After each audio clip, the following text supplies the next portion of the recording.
All right, folks, here we go. We are interested in how do we make absurd amounts of money in this game. You can see here in the bottom left, or, from the video title, I was able to get even more than this. So I put out this video of one particular path through one particular seed that I've been having a lot of fun with. So if you want to go check that out, you can. It is just the gameplay, no commentary over it. So it might be kind of boring, actually. My plan here is to include that kind of strategy, discussion, commentary.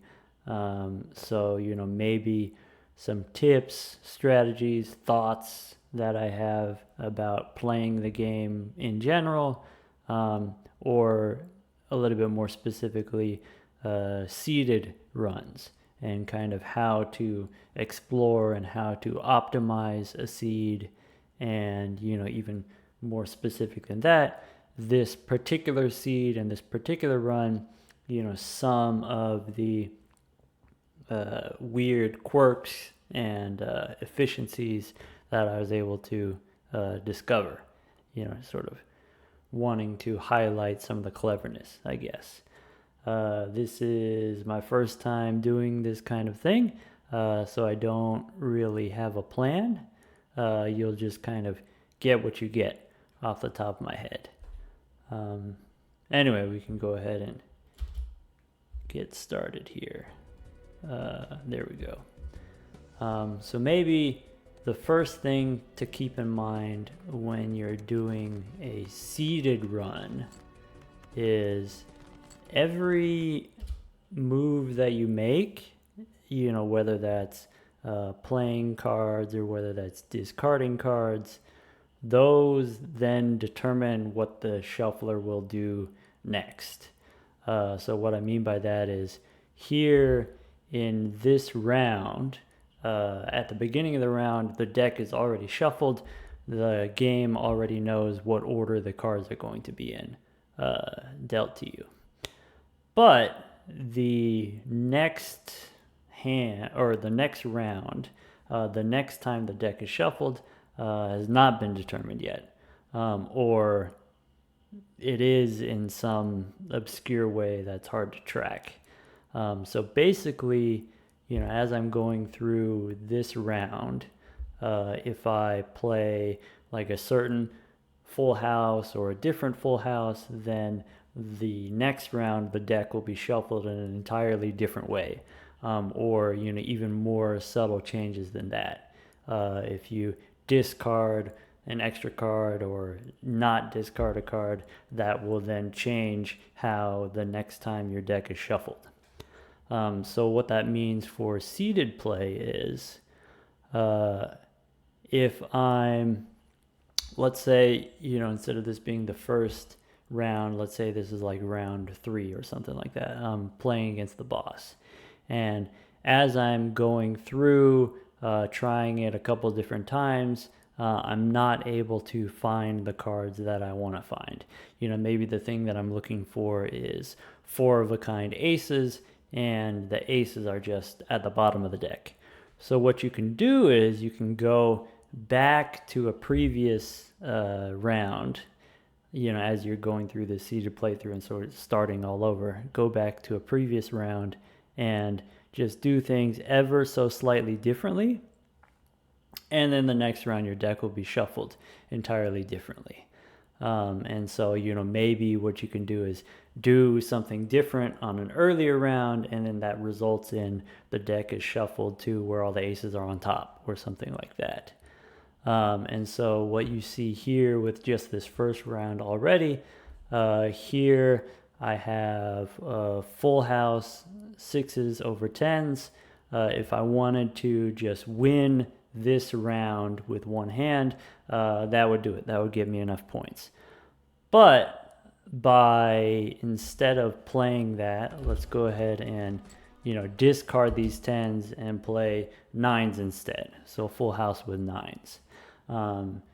also, instead of like playing 4 6s here, or as I'm playing this full house 9s and 6s, there's like a couple different ways that you can do this, right? You can play the left 3 6s or any 3 of the 6s. And each different choice then results in the next round having a different shuffling of the deck. And so what I wanted was, for whatever round that you're trying to optimize, whatever round that you're working on, decide ahead of time what your plan is. What do you want to accomplish that round? And, try it out a few times and see, is the deck set up to support whatever that goal is? And if it's not, then, just go back to the previous round and just play it a little bit differently. And so, I explored a lot of different ways to play this first round, and this is the one that resulted in, what I wanted to see in the next round. So we can go ahead here. All right, in the first shop here, you start to see, why I picked this seed. This seed was actually posted by, Discord user, just Egg is the name, I guess. And they posted it, I think, the same day or maybe the next day that the demo was released, advertising that we've got this blueprint here, and we also have DNA. And so if you start with the yellow deck with the extra money, you can actually buy both. And so, that's kind of exciting. Starting with blueprint and DNA is kind of a fun combination. But that's not the goal. That's not what we're trying to do here. Instead, what we're going to do is we're going to start with the abandoned deck. So we can only afford one of these, and we're going to pick up the blueprint here. Now, I said I wanted to talk about, kind of general strategy for playing the game. Whether you're a new player or whether you've been playing for a while, everyone eventually asks the question, okay, which deck is best? And I typically give a diplomatic answer. I say, well, different decks are better for different purposes. It depends what you're trying to do, which deck is best. That's a lie. Abandoned deck is just always best for whatever you're trying to do. Here's why. The abandoned deck, because it doesn't have any face cards, you have 12 less cards, which is kind of a big deal. Notice you start with 4 hands and 3 discards. And so if each of those hands is 5 cards and each of those discards is 5 cards, that's 7 times 5, that's 35 cards out of this starting amount of 40 cards here. So what that means is every round you can almost see 100% of your deck, which means whatever cards you're looking for, you can almost guarantee that you will find them.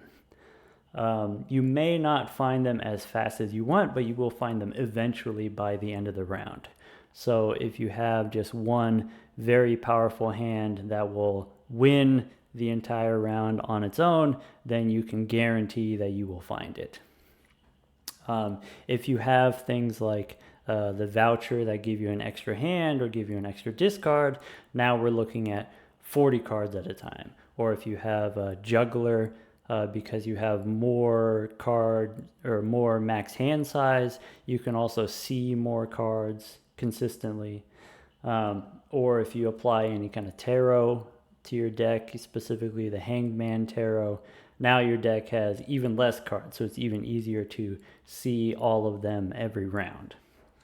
The biggest case that people make for, against the abandoned deck is, well, you don't have the face cards. The face cards are the ones that have the higher chip counts, each of them being 10 points each. So without the face cards, how are you supposed to beat these early rounds?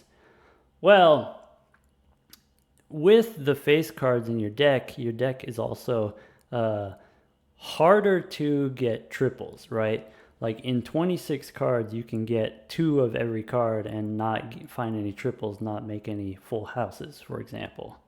And so, 2 pair of face cards, like 2 kings and 2 queens, even though the individual cards are worth more, 2 pair is not worth as much as a full house.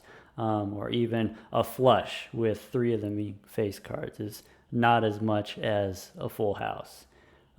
Any kind of full house. And so what's nice about the abandoned deck is it is easier to find these hands that have higher base chips. So then the chips on the cards themselves don't matter anymore because the base amount is very high. In this particular run, we're going for, there's a certain card that we want to play a lot. I'll spoil it. I'll tell you, we want to get 8s in our deck, lots of 8s. And so having less cards in the deck makes it easier for us to find our 8s. Also, whenever you open a tarot or an arcana pack and you're looking at tarot cards, if you have less cards in your deck total, then it is easier for the cards that you want to show up when you open an arcana pack rather than the cards that you don't want. So it's the deck is already minus 12 cards. It's already partially sculpted, and then it becomes even easier to sculpt your deck starting at an already low number with the abandoned deck. The biggest argument people make for the yellow deck is, well, if you start with $10, it's even more powerful than that because you get interest on the first round. You get interest on your $10. You get an extra $2 on top of that. The argument against that I typically make is, well, suppose you start with all this extra money. What is the point of that money? What are you trying to do with that money? Typically, what your highest scoring hand is going to be, and you want to make that more consistent by removing cards from your deck, homogenizing your deck, turning your cards into the same as each other or whatever, repeats in your deck. The abandoned deck already has that feature. You already have a head start, so that's money that you don't have to spend. Also, with the abandoned deck, consistency, being able to get things like 4 of a kind easier, being able to get full house easier. That is what allows you to beat these early rounds easier. And if you win using less hands, then that's also income there. And so, if I'm saving 2 or 3 hands on each round, then that's the same as $2 or $3 worth of interest, basically. And so that's the plan with this run through, or most seeded play. I really just want to beat every round in exactly 1 hand. And so let's see how we do it. After we pick up the blueprint here, now this is why we played the first round a little bit weird. You can see already we start with 9 through 6 of diamonds, and we're going to very quickly find, here's a straight flush, diamonds, 10 through 6. And so even though I have this blueprint, even though I have no scoring jokers, I can still easily win this hand or win this round in just a single hand. Now, the next thing that you can see is a little bit weird here. We discarded 4 cards so that we could try to find this 10 of diamonds here. Now what we're going to do is we're going to discard just this 10 and this 9 here, leaving the 8 here. We don't need to discard because we've already drawn the straight flush here, but we are going to discard 2 cards. And then rather than use the last discard, we're going to go ahead and play our straight flush now. All of this is just like in the first round. All of this is just shuffler manipulation. And so by playing this particular round in this particular way, that causes the next round the deck to be shuffled in whatever way that we need it to. And I'll tell you, I did this a lot of different times, a lot of different ways. For every different way that you can play the first round, that gives you a different possible deck for the second round. And for every different possible way that you can play each of those different possible decks, that gives you a different possible deck for the third round. And then so on, this sort of branching butterfly effect type thing.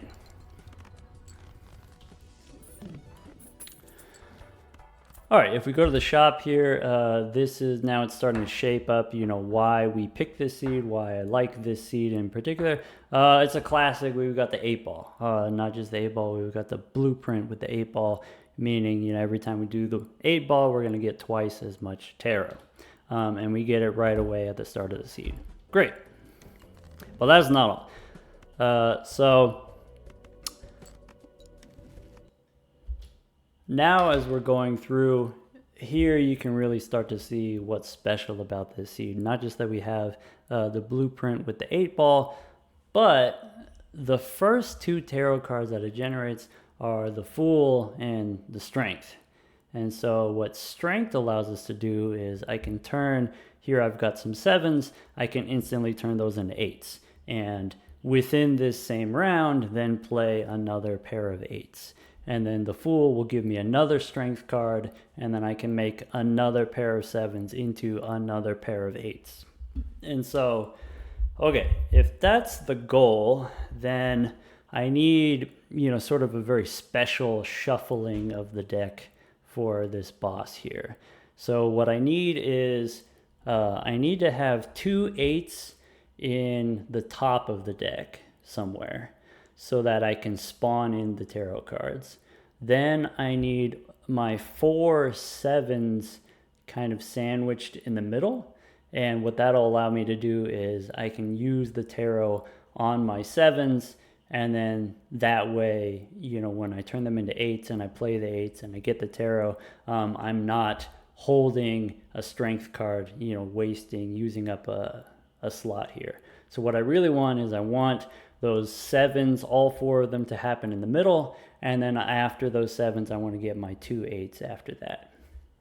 Now, that's not all. Because if I do just 4 times a pair of 8s, that's not going to be enough points to win. To win here, the easiest way that I like is you just get 2 full houses. We'll typically do it. A straight flush will also work, or some but not all 4 of a kind will also work. So here what we're going to need to do with our 8s is combine them into also full houses. So now I need an even more special shuffling of the deck. This is what I need. I need 2 8s followed by 3 cards so that I can make a full house right away. If I'm waiting on some cards to draw later, like maybe I have a pair of 9s and I'm waiting on the third 9 and I have to discard a bunch in order to get it, then however many cards you're holding, you're not able to discard that many. And so, like with this first hand, what we're doing is we play the pair of 8s, and I'm playing all these extras, the 10, the 3, and the 2, just to get them out of my hand, to dig deeper into my deck, to find those 8s that I need.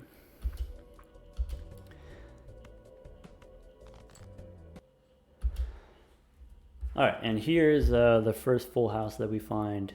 So I'm going to, we're going to turn the 7s into 8s, like I said. This is important again here. If we had drawn another set of 8s before the 7s, then I would have, I wouldn't be able to get any tarot cards from my 8-ball because I wouldn't be able to use my tarot cards on the 7s. So it's important that the 7s happen first. And then for scoring reasons, like I said, we're going to need the full houses. So it just happened that these 5s come up early enough that I'm able to achieve this full house here.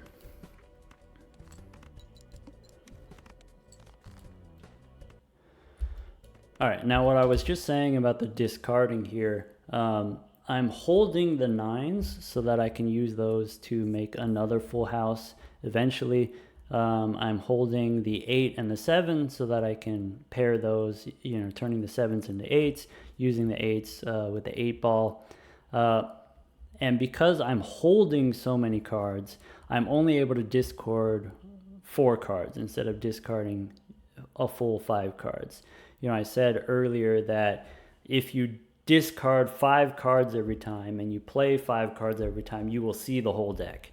Well, if I'm not able to discard 5 cards every time, then I'm not going to be able to see the whole deck. And so, a mistake players often make is I'm holding 2 aces and 2 10s because I'm trying to make either 4 of a kind aces or 4 of a kind 10s is what I want. So I'm going to hold all the aces and the 10s and hope for one or the other. That actually decreases your chances of getting it because you're holding more cards, you're discarding less cards, you're digging less deep into your deck. So what's going to make it work is going to be you just commit, you just pick one. I'm going to go all in on aces, discard the 10s. Or I'm going to go all in on 10s, discard the aces, that type of thing. Not relevant to exactly here other than, like I said, we're not able to use the full power of our discards here.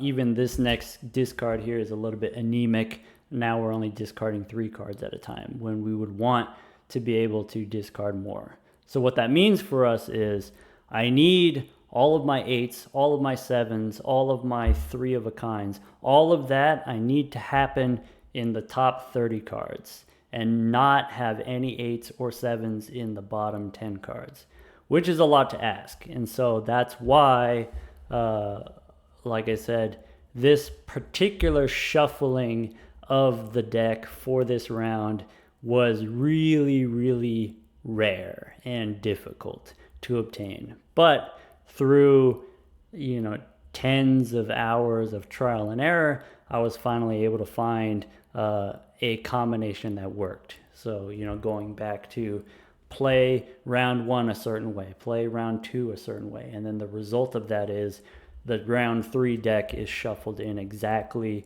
or close enough to the way that I want it to be. All right, we can go ahead and drop the strength here, play the 8s. And now here, okay, we've got the blueprint and the 8 ball, so we're spawning in 2 tarot cards at a time. Well, if I'm holding on to this hermit here, then I'm not spawning in 2 tarot cards. I'm only spawning in 1. I'm only spawning in the Hierophant here. It's kind of unfortunate that the hermit happened to come up this early, but it's okay. So typically what you hope for is, you spawn in 2 tarot cards, you sell each of them for $2 each. That's $4 per hand. That's $16 per round. That's a lot of money. Here with the hermit, because it doubles your money, holding on to it means I'm also doubling whatever money that I get at the end of the round. If I sell this Hierophant for $2, this hermit is also going to double that money. And so it's actually better to hold it rather than use it or sell it immediately. Even if it means that we're drawing less tarot cards, we're generating more money in the long run overall. All right, sell that to make room. Okay, there's our second, like I said, full house that we need. And if you look at the point total here, just barely making it over. So the full house with the 5s and the full house with the 9s, if it was any other full house, it might not work. Let's see here. We use the 8s. We use the 7s by turning them into 8s. Our other option would have been maybe a full house with 6s okay, that wouldn't have been enough points. Maybe a full house with aces. Well, the aces just happened to occur in the wrong order in the deck, so that wasn't possible.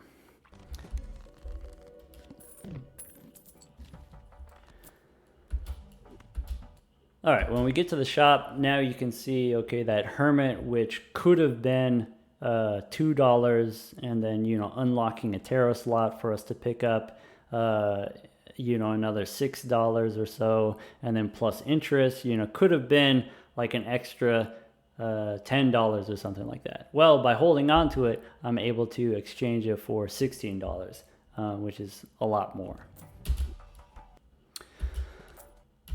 All right, next thing that we're going to do, we're going to pick up the Moon Tarot here. It's going to allow us to turn cards into clubs.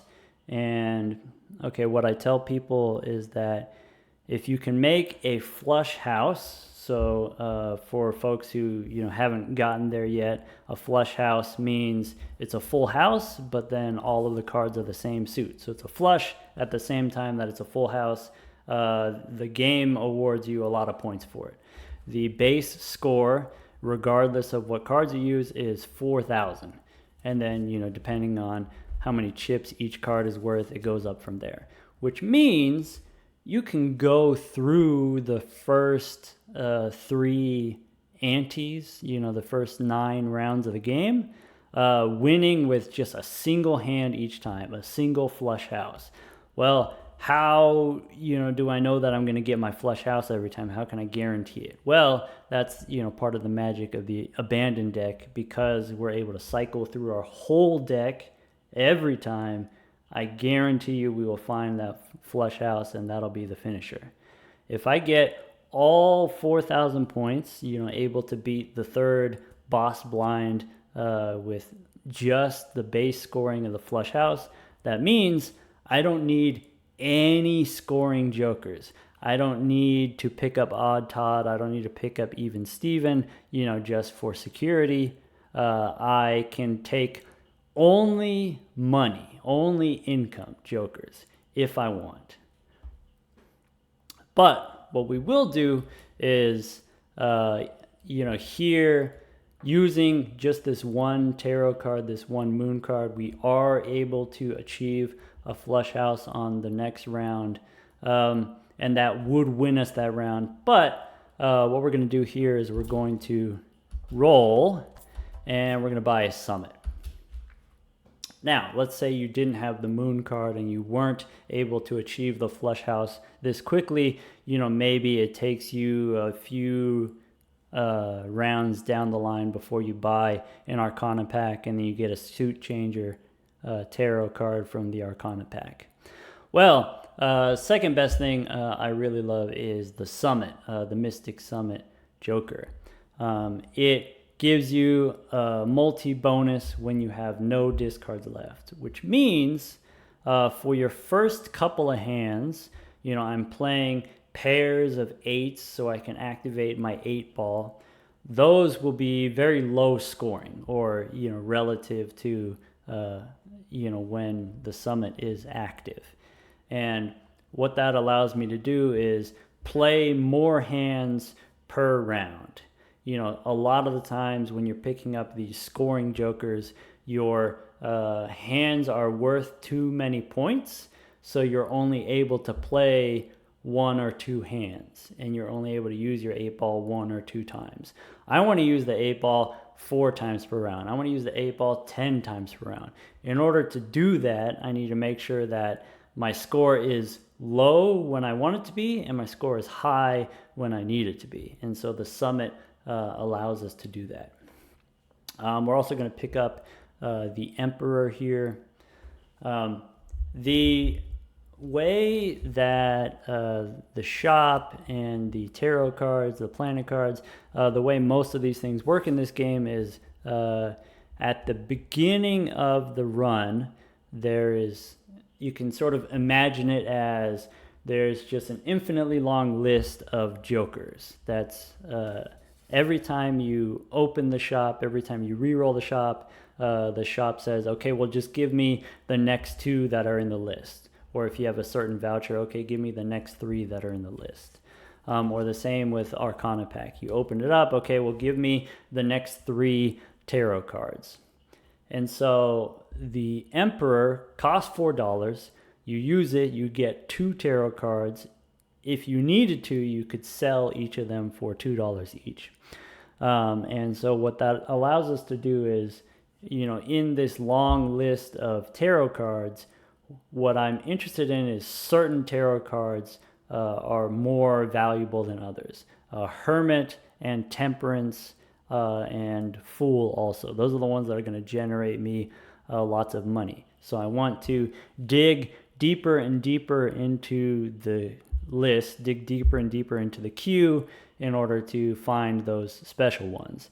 And so by buying, using, selling the cards from the Emperor, you're able to dig deeper into that list.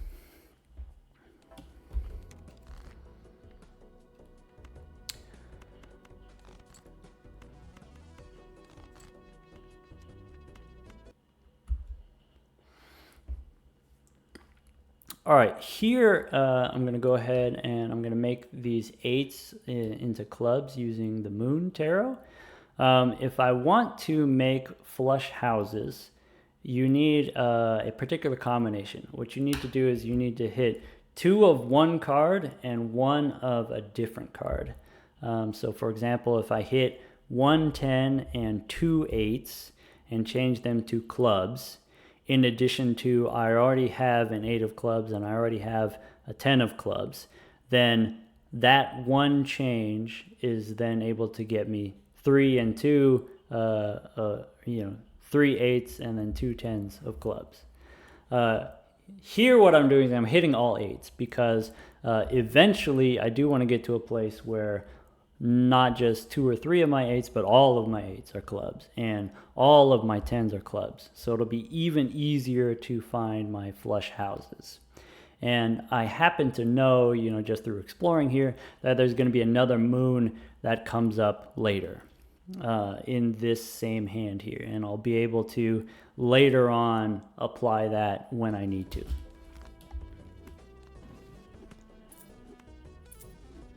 Okay, so there we are, using that Emperor just to, dig deeper into the list of tarot cards, playing the Ace and the 3 there just to get rid of them.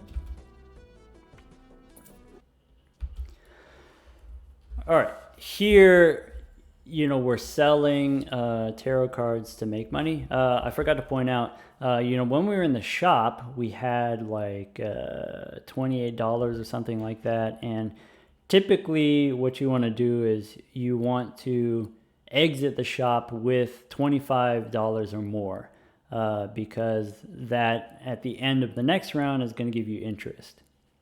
But with the 8-ball and with the blueprint and we're able to make more tarot cards, we can sell our tarot cards and over the course of the round we can replenish our money. So that's why we re-rolled and we bought the Summit and we bought the extra Emperor Tarot and we went down to $14. Well, it's okay because I know that I'm going to get all of that money back from selling like 6 or 7 tarot cards. And so that's why when we get the wheel, we sell the wheel and we sell the Hierophant and basically everything else.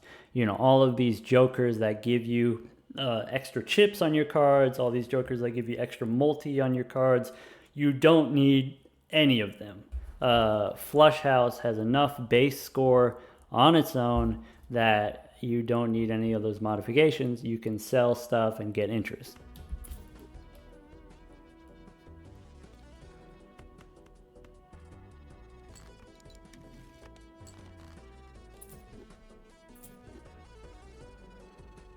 All right, selling more tarot there. Playing these 8s. Discarding. All right, and there you can see I wanted to get the 8s and 10s for my flush house. And we talked before about this problem of if I want to end with the flush house, I don't want to see the 10s early in the round. Because if I see the 10s early, I'm forced to hold on to them. I'm not able to use full discards. I'm not able to play 5 cards at a time because I'm holding on to those 10s.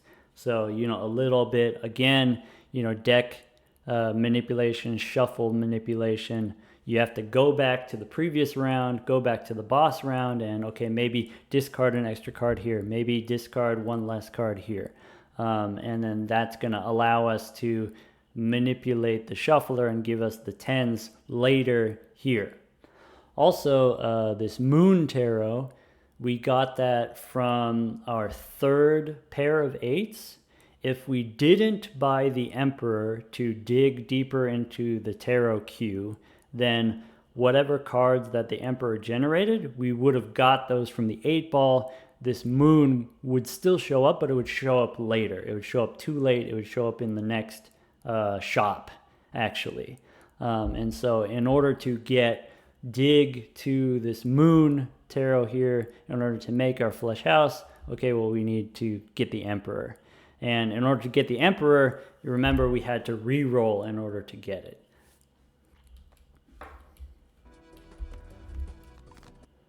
All right, and then there you can see what I was talking about is as long as you can hit a pair of one and one of another, then that's going to be enough to complete our flush house here. Strength here, if I wanted to, I could take 6s and turn them into 8s. In this run, there's like a drought of strength. There's not enough strength for a while. Which means the 6s, if you turn them into 7s, they don't actually turn into 8s in this particular run. And so we're going to go ahead and sell the strength.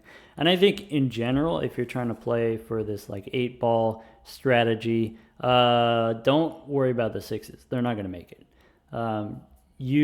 Focus on maybe like Death Tarot to copy your 8s rather than trying to raise up your 6s. And then again here, the summit here, if I'm playing this flush house, I don't actually need the extra scoring from the summit. So, you could ask the question, well, why buy the summit if we don't need it? One reason is when I hit temperance is going to give me money based on how much my jokers are worth. So if I have the summit, if I have an extra joker that's worth more money, then my temperance is going to give me more money. So it's nice to have for that reason. Also, the shop behaves similarly to okay, I'll hold for a second after we get to the shop.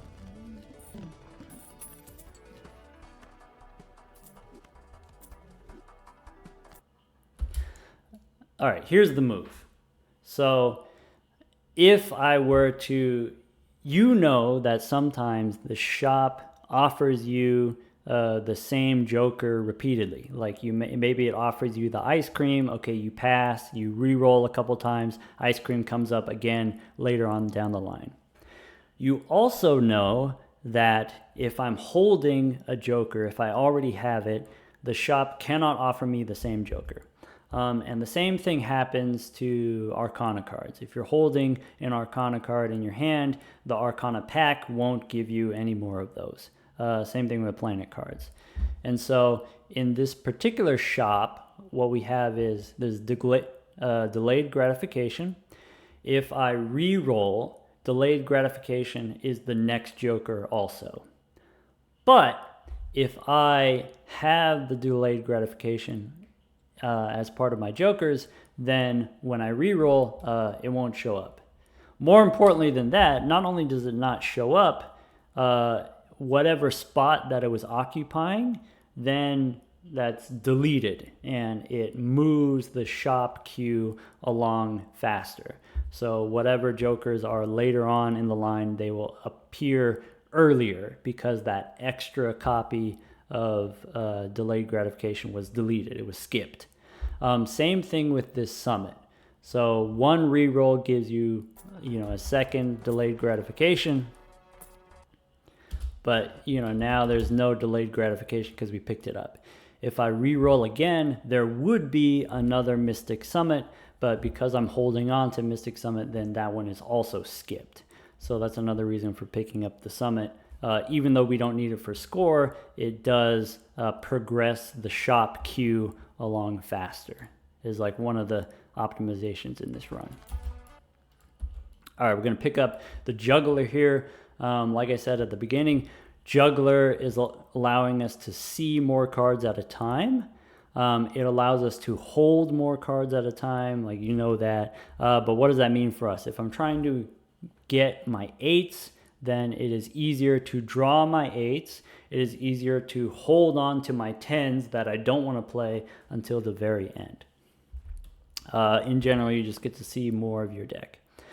Also, it has synergy with, anytime I open an Arcana pack, the number of cards that you see is also increased by your increase in hand size. So having the Juggler is really important, especially if we're trying to generate a lot of tarot with the 8-ball. We want to be able to see more of our cards so that we can apply the tarot to the correct ones. Like, if I get a death card and I want to make a copy of something, I want to make sure I have that thing in order to copy it.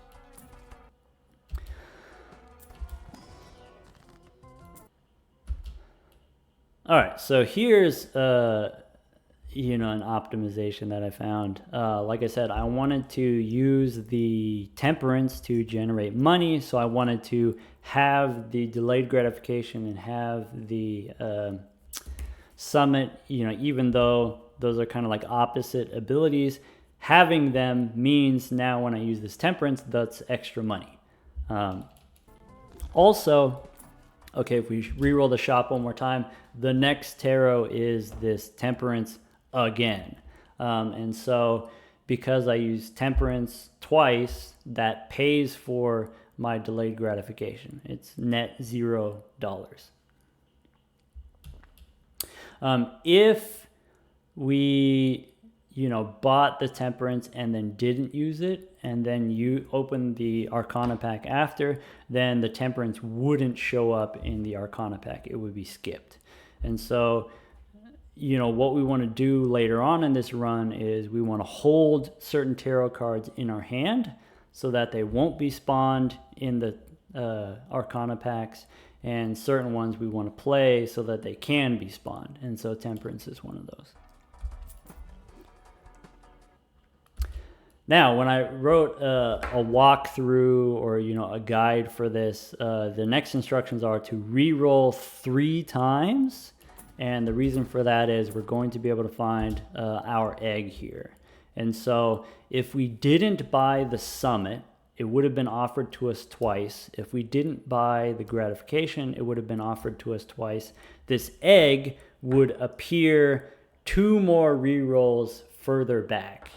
And so by bringing it forward, we're able to save ourselves, like $10 or $15.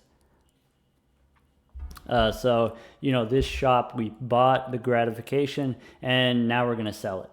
So we bought it for $4. We used Temperance twice, giving us $4. And now if I sell it, that was plus $2.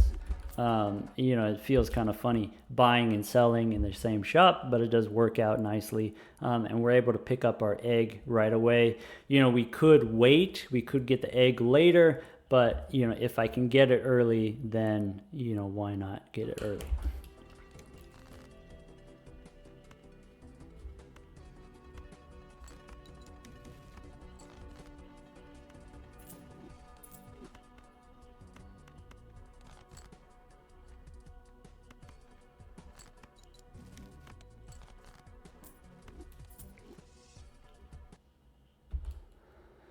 All right, I wrote like a written walkthrough guide for this seed and this run. I explain things like use the leftmost 8 of clubs or use the rightmost 8 of clubs or, whatever, stuff like that. The way that the deck shuffler works is every card, even after you apply different... modifications to it, even after you hit it with a death card and turn it into something else, or you hit it with a strength card and then turn it into, in this case we made 8s. The deck still remembers what it was, what it used to be, and that's sort of like what determines its place in the shuffler, its place in the deck. And so, these 8s of clubs, they all look the same to you, but sort of like under the hood, behind the scenes, they are in fact treated as different cards. They are in fact, shuffled around. And so like, even just like moving these cards in hand, swapping the 8s around will then count as playing different cards in different order, which then, causes the run to be different. The next time you shuffle your deck and then draw your hands, it'll be a different hand if you play a different 8 of clubs. And so sort of related to this, if we go back to at the beginning of the run here, this does not appear in this video at all. This is like a sampling from another attempt, another run that I did of this. And with all of these different 8s that all look the same, playing slightly different ones. So like, this pair of 8s instead of a different pair of 8s causes it to be different. And so you don't actually get here in the video, which, makes things, we'll talk about it when we get there, I guess.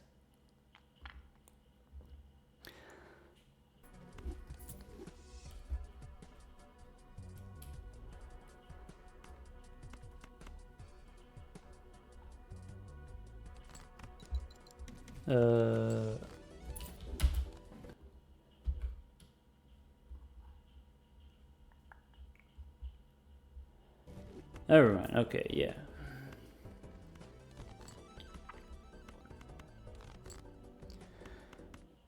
All right, here we are. We've got 4 aces there if we want them, but we can go ahead and discard, and you can see, with just the help of this juggler, and even with all 40 cards, even without using the Hangman Tarot, I'm able to see 100% of my deck. I'm able to guarantee that I get my flush house. And remember, this is early in ante 2 already. All I did was use the 2 suit changers, the 2 moon tarot. And, that's going to be most of this run. And, that's going to be, if you want to play in like a consistent kind of safe way, flush houses make it happen. And abandoned deck makes flush house happen.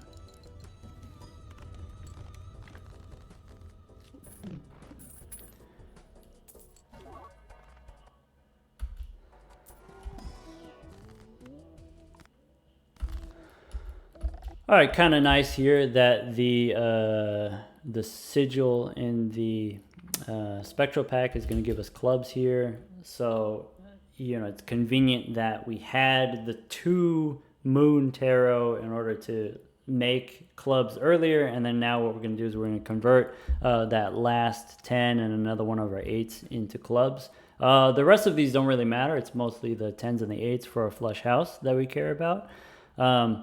If we, if the sigil had given us a different suit, it may have been worthwhile to, instead of using the moon, try to do some kind of suit change. Also, in the shop here, since we have the Arcana pack and we have the Spectral pack, each time you open up one of those, it'll generate a hand of cards.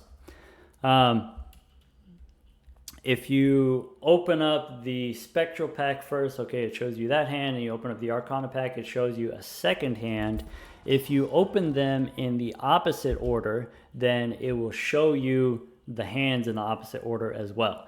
So what we could have done is I could have opened the Arcana pack first and then saw the hand that had the 10s and the 8s in it. And then if I open the Spectral pack second, then this is the hand that I would see. And here, We do have, you know, 3 2s. Okay, that could be kind of useful to turn into clubs. But I don't have any of my 10s. I don't have any 8s except for the 8 that's already clubs here. So it works out better to do them in the opposite order. Do the Spectral pack first, because I know that's the one that's going to have the 10s, rather than doing the Arcana pack first.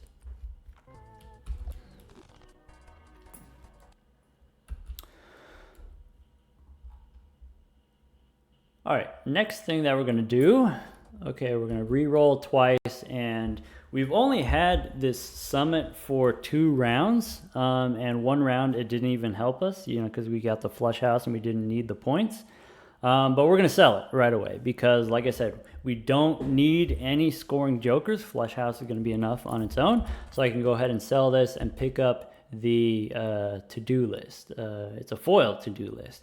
And so this run, this seed, it has blueprint and 8-ball. Okay, that's great. You know, there's other seeds that have that. But also juggler and egg, and we're about to get some to-do list value. Next thing that we want to do, okay, we're going to re-roll a few times, and we're not going to buy anything. We're just going to re-roll for the sake of re-rolling. And the reason for that is there's a joker that I want, but it's further down in the queue. So in order to get there, I have to re-roll a bunch of times. I have to re-roll 12 times in order to get the burglar. Except every time I re-roll, the cost goes up. So I don't want to use all 12 re-rolls on the same round. What I want to do is I want to spread it out. I want to do 3 re-rolls here, 4 re-rolls there, another 4 re-rolls over here. And then by spreading out that cost, what I can do is I can make sure that I get the burglar when I want it and not any sooner and not any more expensive than it needs to be. You know, it's exciting, the idea, having the burglar so that I can have, with blueprint, I can make 10, I can make 11 hands, but I don't have that many 8s in the deck. I did make 8 8s, but that's it. And so if I have 11 hands, I can still only play 4 pairs, which means I don't need the burglar yet. I will get it later when I need it. For now, we're going to hold, but we are going to re-roll a little bit because that spreads out the re-roll cost.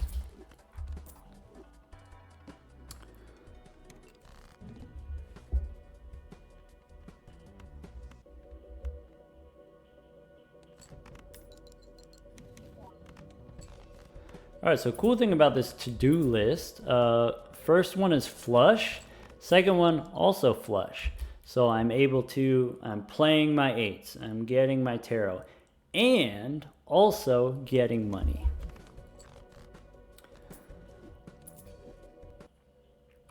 The next one is 3 of a kind, and I could play the 3 of a kind 3 8s at a time, but if I do that, well, I've only got 8 8s. So if I use 3 of them at a time, that means I have 1 less pair of 8s. So I have 2 less tarot cards, and tarot cards, if I sell them, are worth $4.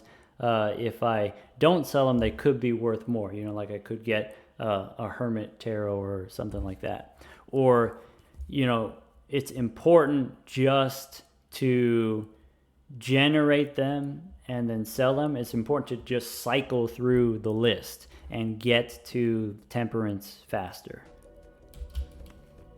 So the to-do list is going to be stuck on this 3 of a kind for a while. That's fine.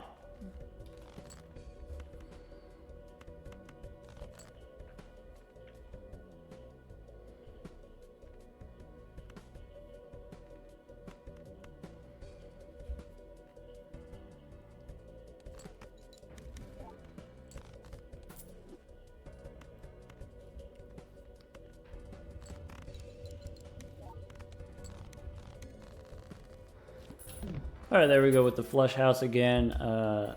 You know, like I said, all money, all income jokers, but it's still plenty of points.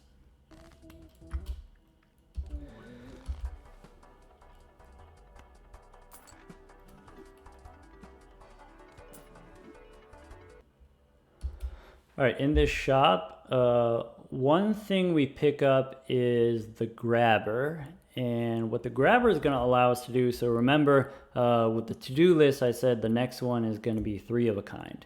And if I have an extra hand, if I have 5 hands means I can play my 3 of a kind and still play my 4 pairs of 8s.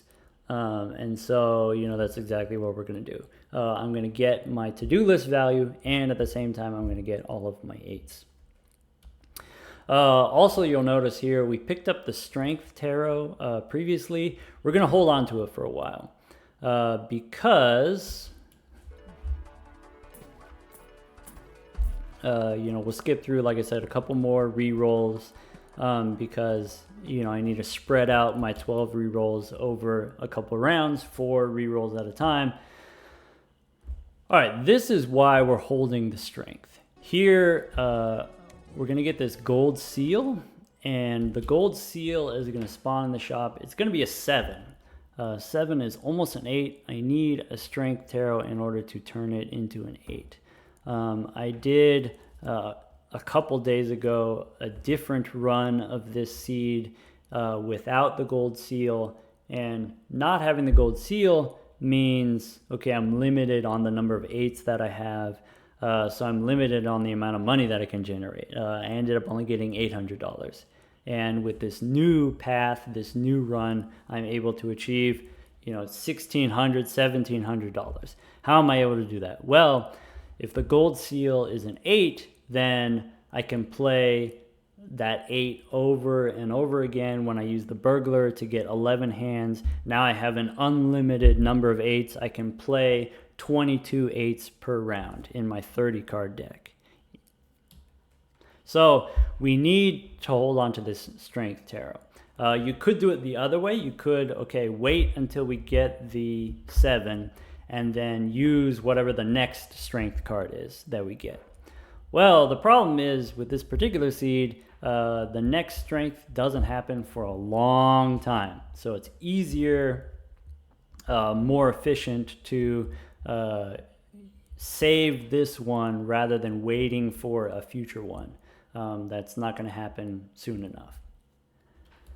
What that means is, somewhat awkwardly for this whole round, if I'm holding on to this strength card, I'm not able to spawn. I can only get 1 tarot card at a time, which means, I'm missing out on the upper, I'm getting only 4 instead of 8 tarot cards. That's kind of a bummer. But what I can do instead is I can take my blueprint and I can blueprint the to-do list. So 1 tarot from the 8-ball and then double money on my to-do list. And so, here when I'm playing this 4 of a kind, I'm able to get $8, which I couldn't before with the 8-ball. So that's also a new thing to this run, this iteration, is I found a way to make the to-do list work. Found a way to, through re-rolling the shop at the right opportunity to pick up the to-do list early and then, fit it into, now I've got the grabber so that I can play the 3 of a kind with the to-do list and just fit everything in very nice and tight, nice and compact. The next thing that the to-do list has is 2 pair, which is great because then I can play 8s and 10s. And I know because the wheel gave me the foil the holographic 8-ball combined with the foil from the to-do list, I know that a regular full house will be enough points to win. I don't need the flush house, which means I can go ahead and use these 10s here. I don't need to save them. And I can do the 2 pair, getting the to-do list money, and at the same time getting the 8-ball tarot.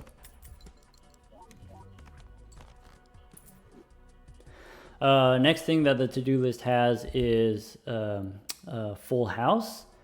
And so I'm going to play a couple pairs of 8s, not getting any value from the to-do list right away, but here is the full house, and I know that the next in the to-do list is a straight, which you're not able to do. I can't do a pair and a straight at the same time. So after this, the to-do list is done. It's okay that I skipped and played the pair before I did the full house.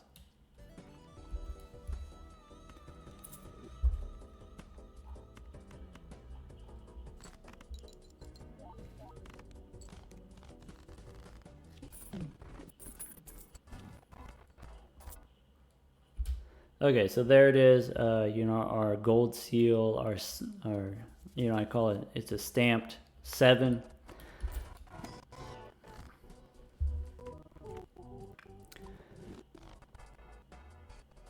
And now, okay, with just 3 rerolls later, we're able to find the burglar. Like I said, earlier we did a couple rerolls and then a couple more rerolls, and we didn't really buy anything. We were just rerolling so that I could eventually get to this burglar. Why do I want it now? Well, now I have my gold seal. So now I'm ready for the burglar. And I'm going to go ahead and sell the to-do list because I already got all the value that I'm going to get out of the to-do list. I'm not trying to make straights and straight flushes with the to-do list. I want to make pairs of 8s. So easy to swap that out there.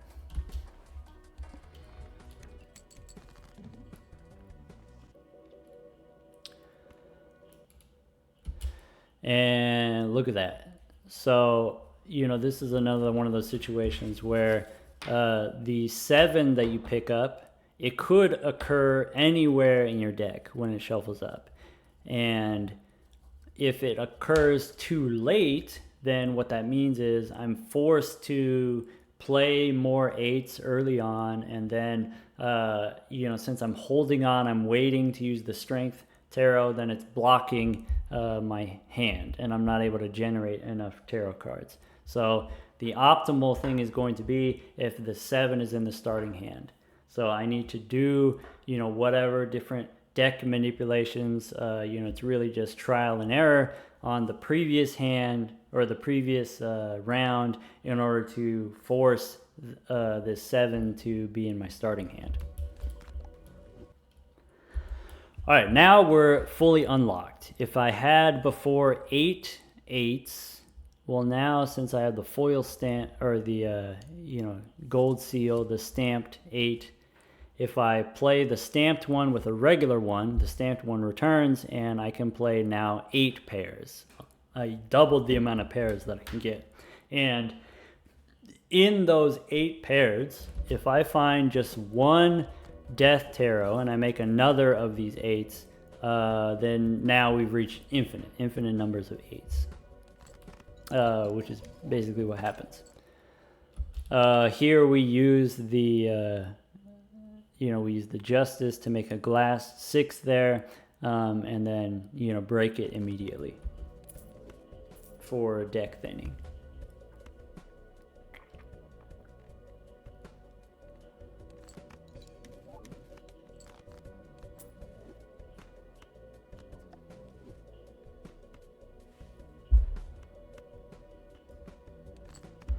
Also, I realized, this is the water boss. Start with 0 discards. So it's perfectly timed that we get the burglar, right in time for the boss rather than after. So it's important that we do all those early re-rolling the shop so that we can dig and get that burglar sooner.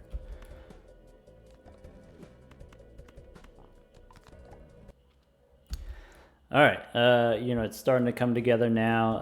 Our stamped 8 is now clubs, so we can make flush houses with it if we need to.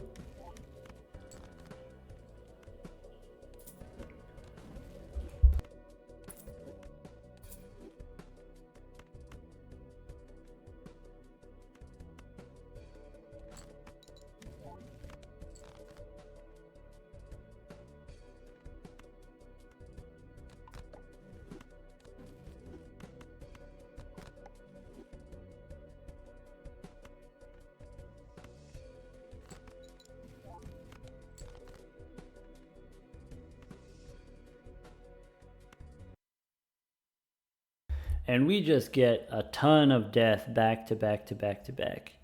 And so, you know, it's important for the stamped 7, it's important to turn it into clubs and also use strength to turn it into an 8, so that when we use the death, it's already you know, modified, rather than making a bunch of copies of 7s and then having to modify each of them individually.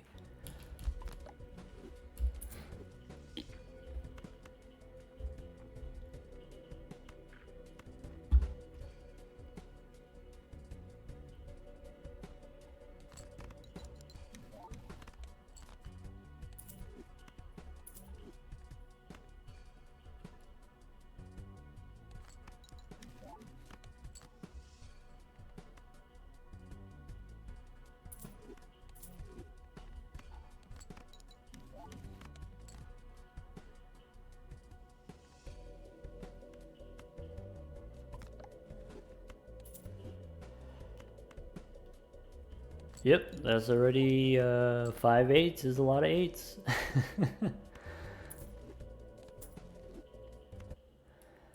All right, so we just got the temperance there. We get a hermit to go with our temperance, okay. But I'm not going to use it yet, because what I'm going to do is I'm going to open in the Arcana pack. There's a Fool. And so, you know, if I use Hermit, I could use the Fool to get another Hermit. If I use the Devil here to make like a gold card, you know, that could be good for getting money. But actually what we're going to do is we're going to sell the Devil so that I have room so I can spawn in the Temperance. So, you know, we had Temperance, we got the Hermit, and then here's now the Fool gives us another Temperance. That's a huge amount of money back to back to back to back.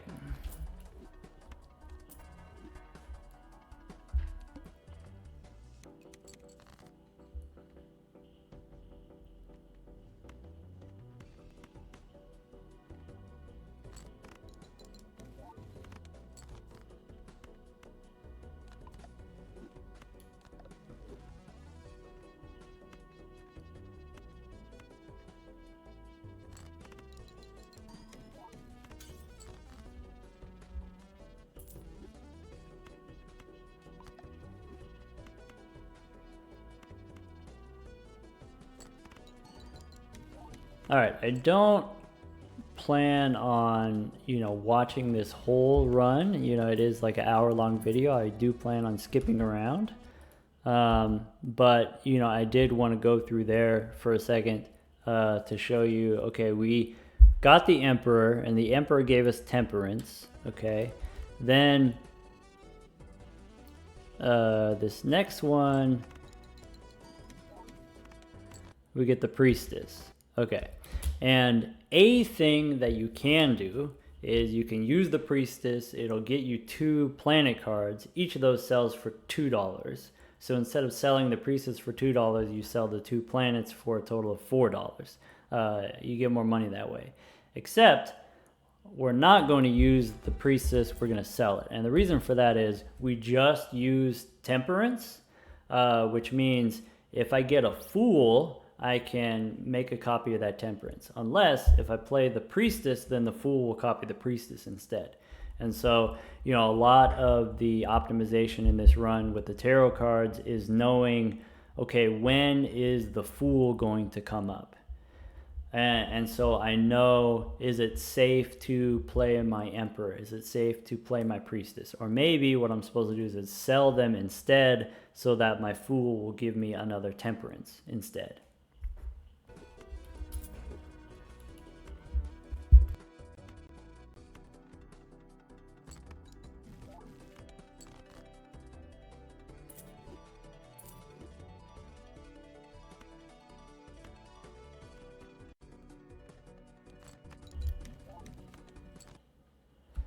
There it is. Yeah, so I skipped ahead, you know, like a minute or two. There's the Fool. Okay, you know, just like we knew it was coming.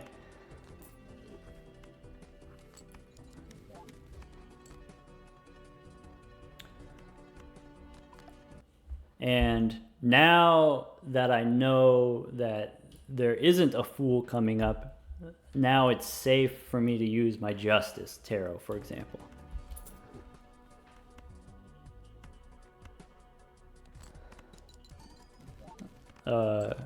Here's another, new piece of tech here. So, I said that getting the gold stamped card was like new to this version of the run. In a previous version, I hadn't done that. Another reason, not just getting the hands or whatever from the burglar, you have to skip. You have to skip a whole round in order to get the stamped card. And so, in that one round that we skipped, that's potentially like a decent amount of, I could be playing pairs, I could be getting more 8-ball tarot. But it works out to, because I was able to convert my 7 into an 8 and able to generate these with 4 death tarot all in the same round, then it pays off very, very fast. And okay, another new piece of technology for this run, I'm gonna use the Magician to make my 8s lucky. So, most of the time, okay, lucky card is not that great. It gives you $20 very, very rarely. And on average, it comes out to $1 every time you play it. So, maybe that's not super exciting. Maybe you get $1 per round.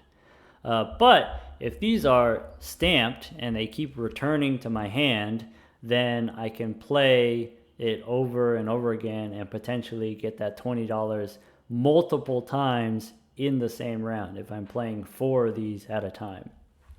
And so now we're getting not just our 8-ball money, but we're also getting, occasionally we'll get extra lucky money. In this particular seed, the first time you play it doesn't give you anything. The second time you play it does. And you can see there we get the $20. And the third time you play it also gives you $20. So back to back, we get the $20 in this seed. It's insane. Also notice here, we got a fool, and instead of selling it, we're going to hold on to it. And that's because, okay, it's going to block one of my consumable slots, but I know in the shop has temperance. And so if I'm holding on to this fool, I can use the temperance, use the fool to immediately get another one. It's not generally worth it long term to hold on to the fool for a long amount of time, but I happen to know that there's a temperance coming up very soon. So it's fine. In fact, it's incredible.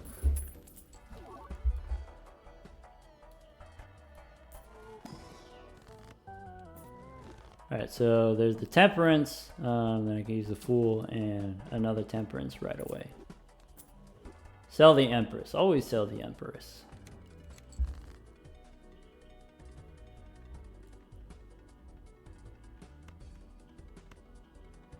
I think, we can skip ahead. Real quick, let me figure out how far ahead I want to skip. So we do get in this next round, we do get this. Yeah. Okay, we get the strength, and strength means, okay, now I've got these 8 foil stamp or gold stamped 8s. I'm going to turn 2 of them into 9s, which means that's going to unlock. Now I've got my flush house 9s. If I wanted to, I could play multiple flush houses. Another thing that I like to do, or try to do, there is a business card in this run, and so you can strength the 8 into a 9, into a 10, into a jack, and then combine a pair of jacks with a pair of 8s. And then that way we're getting 8-ball money and lucky cards and, business card. which would be cool, except the business card happens both too early and too late in the run. And what I mean by that is the first time it's offered is before we get the burglar, when we still have the to-do list. And the to-do list is, doing a ton of work there. So the question is like, okay, well, what do I sell? I'm not going to sell my blueprint or my 8-ball or my egg. The only thing that I could possibly sell to fit in the business card would be the juggler. But that's dangerous, because then if I'm not seeing as many cards, I'm not able to hold as many cards. In fact, being able to hold more cards means you can hold more gold cards and get more money that way. And then also, all of this, how hard it was to get the 7 of hearts to turn it into an 8, with the strength tarot and having the 7 in the starting hand of that round. I wasn't about to fuck with, having no juggler. Would have made that even more impossible than it already was.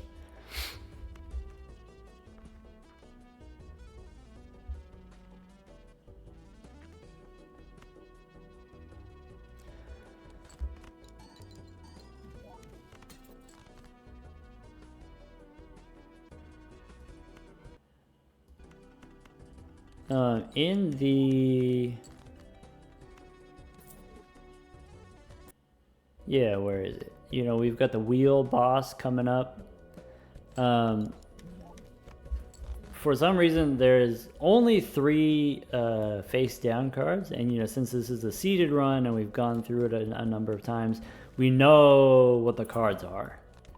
And I happen to know that this first one is another one of my stamped 8s. And so when I pick up, after the Temperance, there's going to be another Magician. And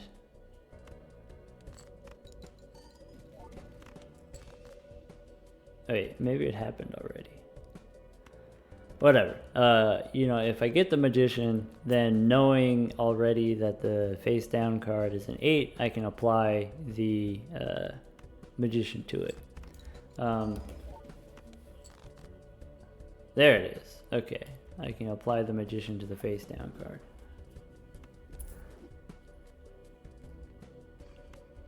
And then by the end of this round, we've got 4 lucky 8s at a time. Now, I will say,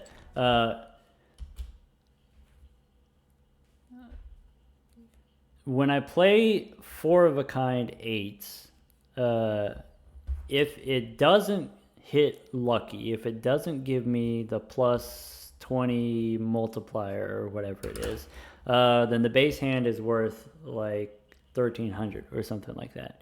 If I do hit the plus 20, then the 4 of a kind is, it's multiplied by a bunch, and then it's worth like 3,300 points or something like that. Or if I hit the plus multi on 2 of the 8s, then it's worth like 5,000 points or something like that. I only have 14,000 score to work with here. And so, if each of my hands is worth 3,000 points, then I'm not able to play all 11 hands, which means I have to manipulate, I have to figure out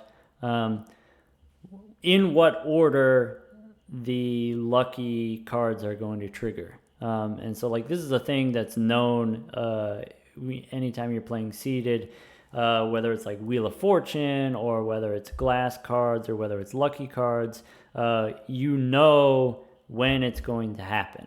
So Wheel of Fortune works on the 3rd try and the 7th try. It'll be the same no matter where you get the Wheel of Fortune, whether it comes from the 8-ball or whether it comes from the Arcana pack, or if it comes out in a different way a different time. The order in which they proc is the same. And so the same thing with, glass cards. Like, oh, I know the first one and the fourth one breaks. And so I can use that to break the cards that I want and save the cards that I don't want to break. And so with the lucky eights, sometimes I want to play 3 at a time. Sometimes I want to play 4 at a time. I want to play 4 at a time when I know I'm not going to get the plus multi. If I do get the plus multi, then I want to play only 3 at a time, or maybe I want to play only 2 at a time, because I don't want to score too many points too fast. I want to be able to squeeze in as many 8s as possible, as many lucky 8s as possible.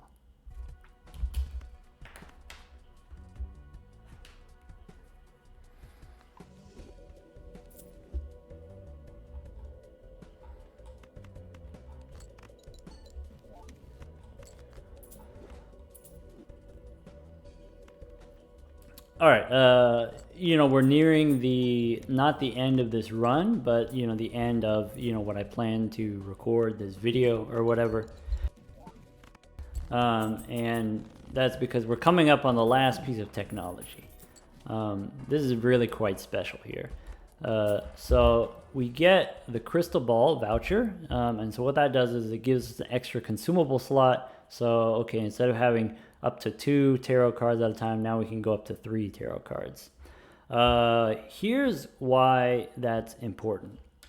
So I said earlier on in the run, because I was holding the delayed gratification, because I was having the Mystic Summit, both of those jokers in my hand purchased, then they don't appear in the shop, and then it skips those when the shop is generating.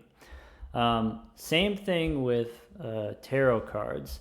If I have World and Hierophant in my hand, those will not generate in the Arcana pack. Not only will they not generate, whatever the predetermined list of tarots are, those will be skipped and it will progress the list faster. And so, if there was going to be a World tarot in this Arcana pack, instead of having World here and World there and getting World twice, it'll be skipped, and we'll get whatever the next one would be, whatever the next one would be, and then so on. And so with these 3 tarot slots, what you'll see for the rest of the run is this. Okay, use 2 or sell 2 or whatever, hold on to the other one.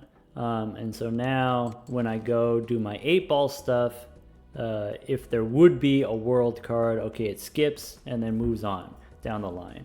And instead of, just holding on to this World, I'm going to switch them around. Okay, so we were holding on to World because I wanted to skip one of the World cards that was coming up. And then, later on down the line, now I switch to the Magician instead, because I know, in the list of tarot cards, there's 3 Magicians that come up in a span of 7 tarots. And so if I'm holding on to the Magician, it'll skip those other 2 Magicians. Which means, when I get to the very end of the run, the last boss, because I forced the queue to skip so many times, I'm able to reach an extra Temperance faster. I'm able to reach an extra Death tarot to copy one of my gold cards. Let's see here. Yeah, let's go back. Like I said, if you want to watch this whole thing, you can, but, that's not my plan here. So here, things got a little bit dicey. So when I was recording this, I did a slight misplay. Like I said, when all of your cards look the same, which one you play, whether it's these 3 or a different 3, you can mix it up very easily and then make a mistake that way. Because the deck is so small and consistent, it doesn't really matter. I was able to, just kind of adapt, play on the fly or whatever. But it did change things as far as this screen here. And so this is the same screen that you saw at the beginning, except our score is too high, too fast. By playing the cards out of order, my eights, the lucky eights, procced when I didn't want them to, and my score got boosted too high.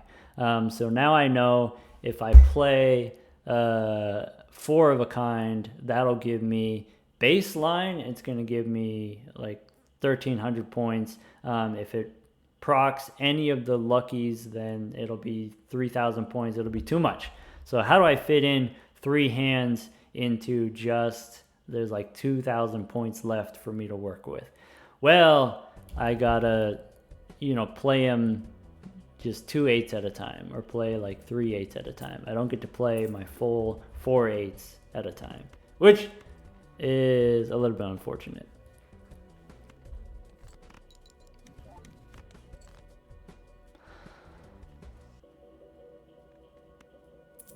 The first time I did this, I was able to play all 4 8s most of the time, and then still, squeeze in the score that I wanted.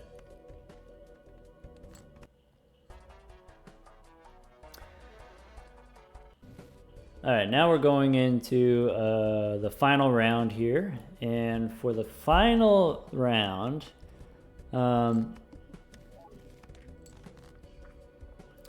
I have in the deck, there are some gold cards, which means I want to get to them. So after the final score is done, you will still get gold from those gold cards. If the goal is to get the most possible money, okay, I want to have the gold cards.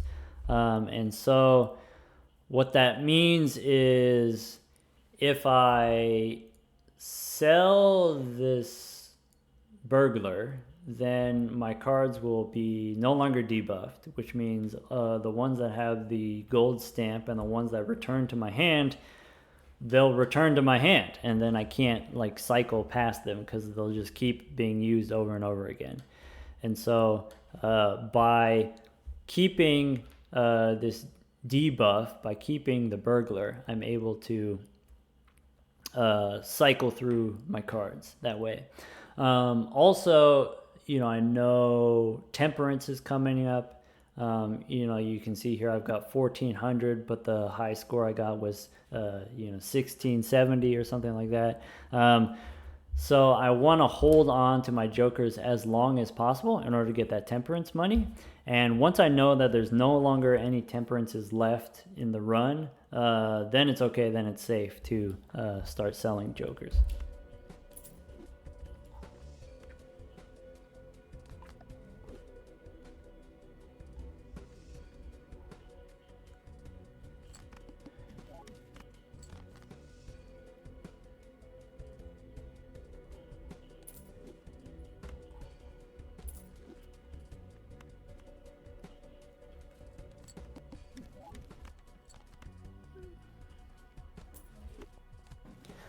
There we go, Temperance, full Temperance. And now we can sell. And now, look, we got all the gold cards that we want. Except for that one, we'll throw that one away.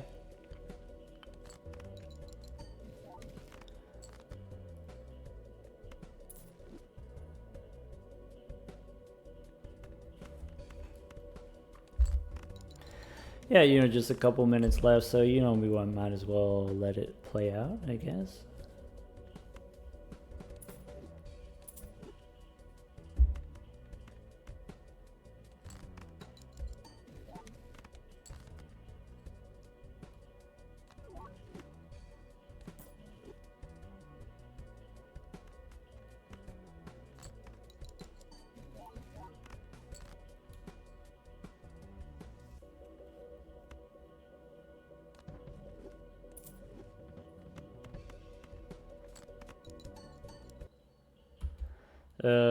Yeah, going back a little bit with that Wheel of Fortune, I do know, I calculated ahead of time how many Wheel of Fortunes it's going to take before it pays out.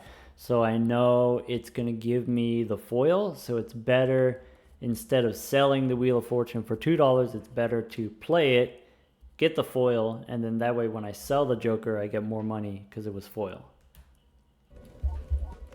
The score doesn't matter a whole lot.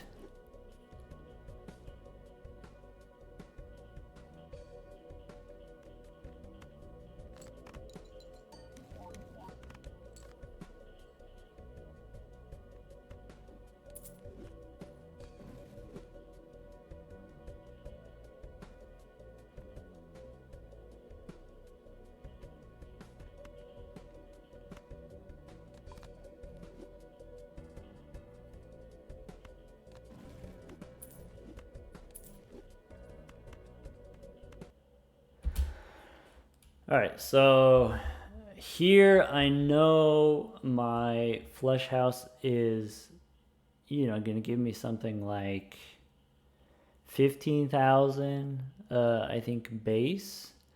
And then if I get a lucky proc, the plus multi on one of my lucky 8s, it'll be like 23,000 or something like that. And so, like I said, this particular recording is slightly different from the walkthrough that I wrote up, or maybe I just wrote it up wrong, and it was different from how it was supposed to play out. But yeah, for whatever reason, okay, it's different, which means the first time that I did it, all the way through to the end, and then, wrote the walkthrough or whatever, this gave me the lucky proc, and then I got the 23,000. And so, I was sitting at 48,000 or 49,000, which means it's safe to sell all the Jokers and then, play any hand, and then I win, basically. But instead here,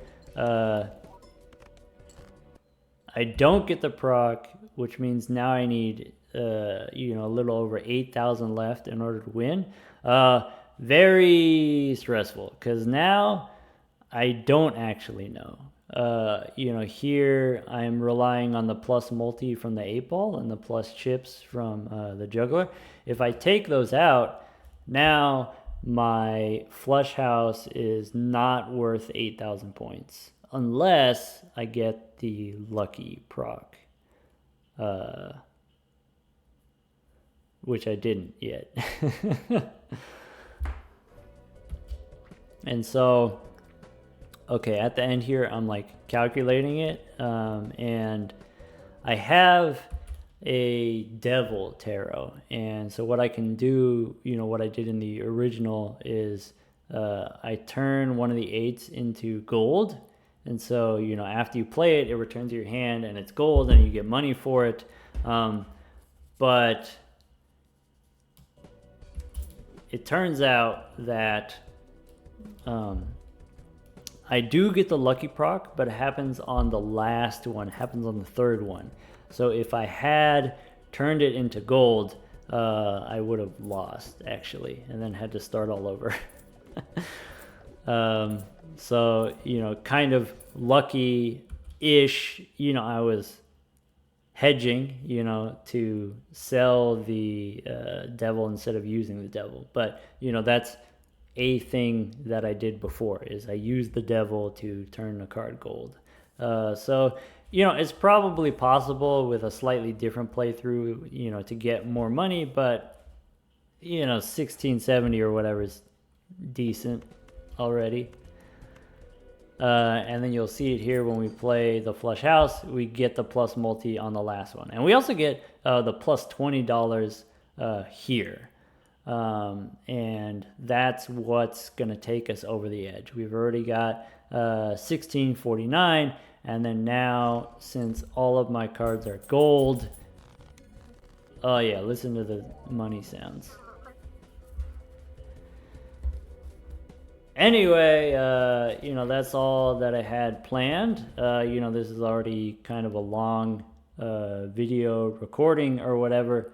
So, thanks for hanging out. I hope you enjoyed kind of my thoughts on, like I said, not just general strategy gameplay, but, seeded runs specifically, and then also this particular seed and this particular run has some very, in my opinion, interesting optimization.